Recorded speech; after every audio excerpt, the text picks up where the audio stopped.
বিয়ের কিছুদিন পরেই আমার স্বামী মারা যায়, তাই বাবার বাড়িতে ফিরে আসতে হয়েছিল। আমার মা নেই, অনেক বছর আগেই মা চলে গিয়েছিল। তারপর থেকে আমি বাবার সাথে থাকি। আমিই সব কাজ করি, ঘরের রান্না থেকে শুরু করে সবকিছু আমাকেই সামলাতে হয়। আমার বাবা খুব সাদাসিধে মানুষ, তার বন্ধুদের সাথেই সময় কাটাতে ভালোবাসেন। একদিন দুপুরে বাবা বলল তার এক খুব কাছের বন্ধু আসবে আমাদের বাসায়। তিনি নাকি অনেক দিন পর আসছেন এবং রাতে আমাদের সাথেই থাকবেন। আমি কিছু বললাম না, শুধু ভাবছিলাম আমাকে কতটা ব্যস্ত থাকতে হবে রান্নাবান্নার সব আয়োজন নিয়ে। আমার প্রাণের বন্ধুরা, পুরো গল্পটি শুনলে তোমাদের দাঁড়িয়ে যাবে, তাই গল্পটি শোনার আগে আমার একটি অনুরোধ, অবশ্যই এই ভিডিওতে একটি লাইক দিয়ে চ্যানেলটি সাবস্ক্রাইব করে দাও। বিকেলটা কেটে গেল কাজ করতে করতে। বাজার থেকে জিনিস আনতে হলো। আমি রান্নাঘরে ব্যস্ত হয়ে পড়লাম। মাছ, মাংস, ভাত, তরকারি সব রেঁধে ফেললাম।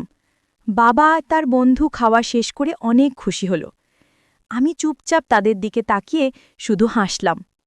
খাওয়া দাওয়া শেষে আমি তাদের ঘুমানোর জন্য বিছানা করে দিলাম। তারা শুয়ে গেল। আমি আমার ছোট্ট ঘরে চলে এলাম। সারাদিনের ক্লান্তি শরীরে ছিল। চোখ বন্ধ হতেই ঘুমিয়ে পড়লাম। কিন্তু রাতের গভীরে আমার মনে হল যেন কেউ আমার ঘরে ঢুকল। চোখ মেলে কিছুই দেখতে পেলাম না, শুধু অনুভব করলাম কারো ছায়া ধীরে ধীরে সে কাছে এগিয়ে এলো। আমার শরীর কেঁপে উঠল। কিছু বুঝে ওঠার আগেই সে আমাকে স্পর্শ করল। আমার নিঃশ্বাস থেমে গিয়েছিল।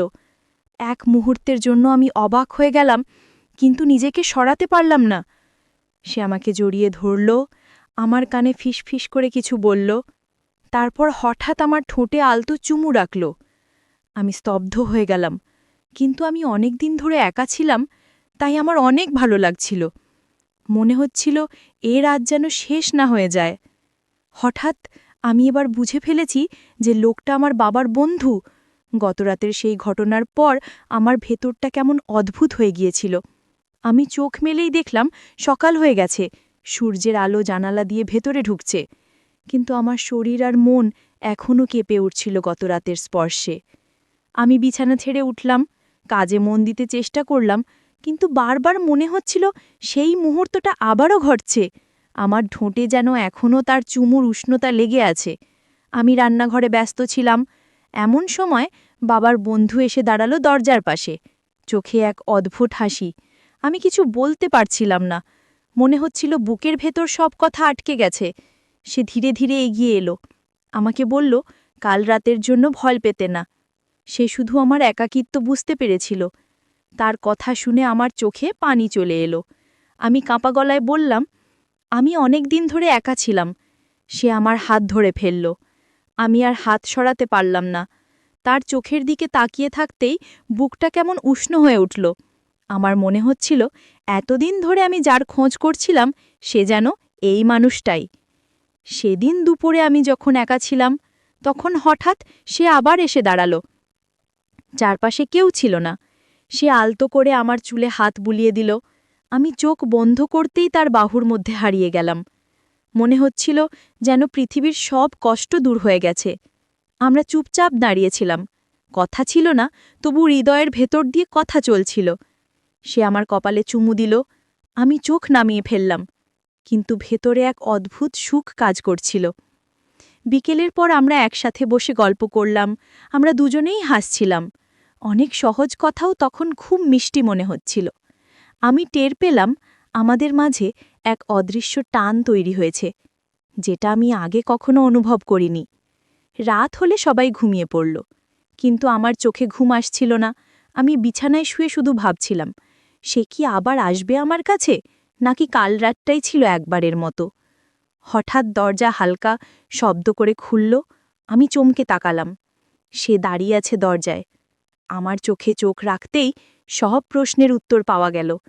সে ধীরে ধীরে আমার কাছে এলো, আমার হাত ধরল। আমি নিজেকে সরাতে পারলাম না। তারপর সে আমাকে জড়িয়ে ধরল। আমি যেন আবার বেঁচে উঠলাম। আমি বুঝতে পারলাম এটা শুধু কোনো মুহূর্ত নয়, এটা আমাদের নতুন সম্পর্কের শুরু, যেখানে থাকবে বন্ধুত্ব, ভালোবাসা আর অনেক মিষ্টি অনুভূতি। এভাবেই আমাদের দ্বিতীয় রাত শুরু হলো। আমার মনে হচ্ছিল আমি আবার নতুন জীবন খুঁজে পাচ্ছি, একাকিত্ব ভেঙে আবার আলো ফিরে আসছে। দ্বিতীয় রাতের সেই ঘটনার পর সকালে ঘুম ভাঙতেই আমার মনটা কেমন আলো ঝলমল লাগছিল। আমার মনে হচ্ছিল আমি যেন নতুন কেউ হয়ে গেছি। বিয়ের পর যে ভালোবাসা আর স্নেহ আমি হারিয়েছিলাম সেটা আবার ফিরে এসেছে। আমি রান্নাঘরে নেমেই খেয়াল করলাম বাবার বন্ধু আমাকে দেখছে, চোখে তার অদ্ভুত মমতা আর হাসি। আমি চুপচাপ কাজ করছিলাম, কিন্তু মনটা কাঁপছিল, কারণ আমি জানতাম আজ আবার কিছু নতুন হতে পারে। খাওয়া দাওয়া শেষে বাবা আর উনি গল্পে মশগুল হয়ে গেলেন। আমি এক কোণে বসে শুধু তাদের কথা শুনছিলাম, কিন্তু তার চোখ বারবার আমার দিকে চলে আসছিল। আমি চোখ নামিয়ে নিচ্ছিলাম, কিন্তু ভেতরে ভেতরে আমি খুশি হচ্ছিলাম। বিকেলের পর আমরা একসাথে বসে গল্প করলাম। আমরা দুজনেই হাসছিলাম, অনেক সহজ কথাও তখন খুব মিষ্টি মনে হচ্ছিল। আমি টের পেলাম আমাদের মাঝে এক অদৃশ্য টান তৈরি হয়েছে, যেটা আমি আগে কখনো অনুভব করিনি। রাত হলে সবাই ঘুমিয়ে পড়ল, কিন্তু আমার চোখে ঘুম আসছিল না। আমি বিছানায় শুয়ে শুধু ভাবছিলাম, সে কি আবার আসবে আমার কাছে, নাকি কাল রাতটাই ছিল একবারের মতো। হঠাৎ দরজা হালকা শব্দ করে খুলল। আমি চমকে তাকালাম। সে দাঁড়িয়ে আছে দরজায়। আমার চোখে চোখ রাখতেই সব প্রশ্নের উত্তর পাওয়া গেল।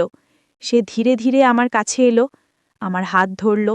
আমি নিজেকে সরাতে পারলাম না। তারপর সে আমাকে জড়িয়ে ধরল। আমি যেন আবার বেঁচে উঠলাম। আমি বুঝতে পারলাম এটা শুধু কোনো মুহূর্ত নয়, এটা আমাদের নতুন সম্পর্কের শুরু, যেখানে থাকবে বন্ধুত্ব, ভালোবাসা আর অনেক মিষ্টি অনুভূতি। এভাবেই আমাদের দ্বিতীয় রাত শুরু হলো। আমার মনে হচ্ছিল আমি আবার নতুন জীবন খুঁজে পাচ্ছি, একাকিত্ব ভেঙে আবার আলো ফিরে আসছে। দ্বিতীয় রাতের সেই ঘটনার পর সকালে ঘুম ভাঙতেই আমার মনটা কেমন আলো ঝলমল লাগছিল। আমার মনে হচ্ছিল আমি যেন নতুন কেউ হয়ে গেছি।